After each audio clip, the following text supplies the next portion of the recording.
Ya, assalamualaikum warahmatullahi wabarakatuh. Di sini saya Kosapen Alfata untuk memenuhi salah satu tugas mata kuliah perilaku dan perencanaan organisasi. Saya akan menjelaskan mengenai chapter 3,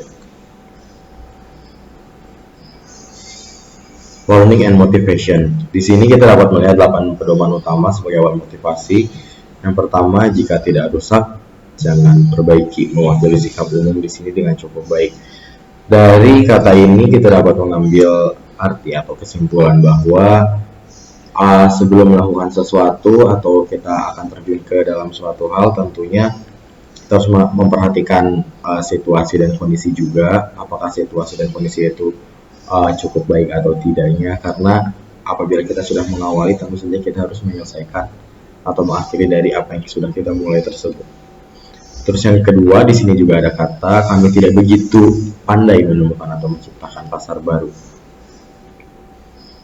Yang ketiga, secara umum, prosedur kerja kami telah berfungsi dengan baik, jadi kami melihat sedikit kebutuhan perubahan yang meluas. Untuk poin 3 ini, dapat kita lihat ya bahwa jika kita masuk ke dalam suatu organisasi tersebut sebenarnya bisa dikatakan berfungsi, namun jika kita ingin melakukan perkembangan dalam organisasi tersebut pasti memerlukan sebuah perubahan. Yang keempat, grup dan departemen dalam organisasi ini berfungsi cukup saling bergantung tanpa banyak integrasi. Untuk kata-kata ini artinya adanya keterkaitan antara satu grup dengan grup yang lain. Yang kelima, kami mengalami kesulitan memastikan bahwa tindakan kami konsisten dengan organisasi tujuan. Dapat kita lihat ya untuk aktual di lapangan dalam menjalankan organisasi atau dalam lingkungan kerja suatu departemen, tentunya memiliki berbagai tantangan, berbagai halangan juga, dan untuk melaksanakan sebuah prosedur itu tentu memang memerlukan sebuah konsistensi. Tujuan dengan konsistensi mungkin dapat menjadi suatu hal yang berkesinambungan jika kita melakukan prosedur itu dengan secara konsisten. 6. Ide bagus cenderung menghilang jika tidak digunakan secara teratur. Dapat kita lihat bahwa seseorang yang memiliki gagasan, jika gagasan tersebut tidak dimanfaatkan dengan baik atau tidak dioptimalkan dengan baik, tentunya ide tersebut bisa sedikit demi sedikit menghilang atau orang yang memberikan ide itu patah semangat akan idenya. Yang ketujuh, meskipun individu belajar di sini, pembelajaran ini tidak disalurkan ke tingkat organisasi. Kedelapan, kami tidak pandai menentukan penyebab level rendah dan tinggi yang tidak terduga kinerja. Mungkin dari 8 materi yang tadi dapat kita ambil kesimpulan bahwa sebagai langkah utama untuk menuju motivasi.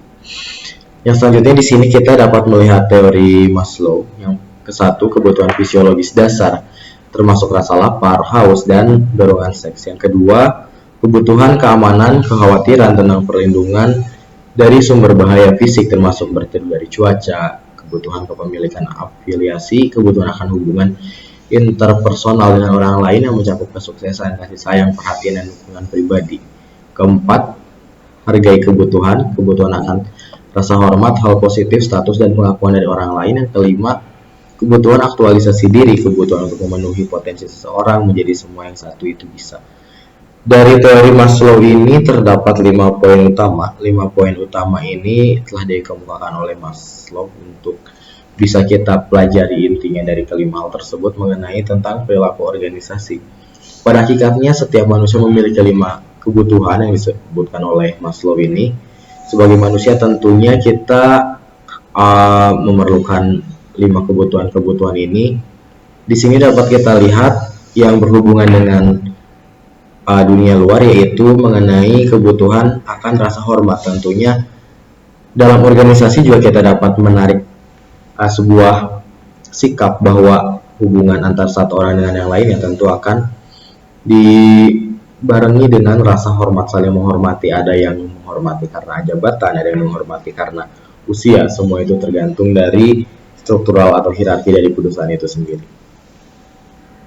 Teori kebutuhan afiliasi, kebutuhan tenaga, kebutuhan untuk berprestasi. Kaitannya antara kebutuhan ini dengan dunia pekerjaan, selain tadi kebutuhan akan rasa saling hormat, di sini juga tentunya ada kebutuhan untuk berprestasi.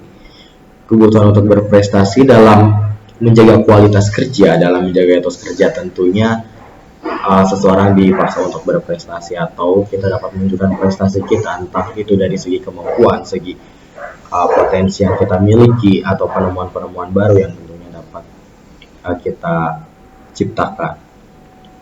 Prestasi di sini bukan hanya dalam kinerja menurut saya, tapi di sini juga dapat kita sangkut pautkan dengan tingkat kehadiran. Jika tingkat kehadiran kita 100%, mungkin HRD akan memberikan sebuah penghargaan. Lalu selanjutnya ada pembelajaran sosial dan kognisi sebagai moda utama. Di sini sebagai pembelajaran sosial tentunya ada hubungan interaksi sosial, hubungan timbal balik antara satu orang individu dengan individu lain, baik itu berupa komunikasi ataupun berupa kerjasama, tentunya sokong utama oleh kognisi. Kognisi di sini adalah sebuah pengetahuan. Pengetahuan tentunya diperlukan dalam dunia kerja atau dunia organisasi, karena pengetahuan sebagai landasan dasar kita untuk menunjukkan apakah kita berkompeten atau tidak. Yang selanjutnya ada teori harapan keadilan sebagai pedoman utama. Teori harapan keadilan sebagai pedoman utama, seseorang yang berada dalam lingkungan organisasi tentunya memiliki sebuah harapan. Harapan di sini didasari oleh sebuah keadilan. Keadilan merupakan penyamarataan atau menyamakan derajat orang yang berada dalam lingkungan organisasi kita tentunya. Karena dengan keadilan ini merasa ada sebuah harapan supaya kita bisa menjadi lebih baik lagi, atau mungkin kita dalam organisasi bisa menunjukkan hal-hal yang lebih positif tentunya. Untuk rangkuman dari chapter 3 mungkin hanya itu yang dapat saya sampaikan. Terima kasih. Wassalamualaikum warahmatullahi wabarakatuh.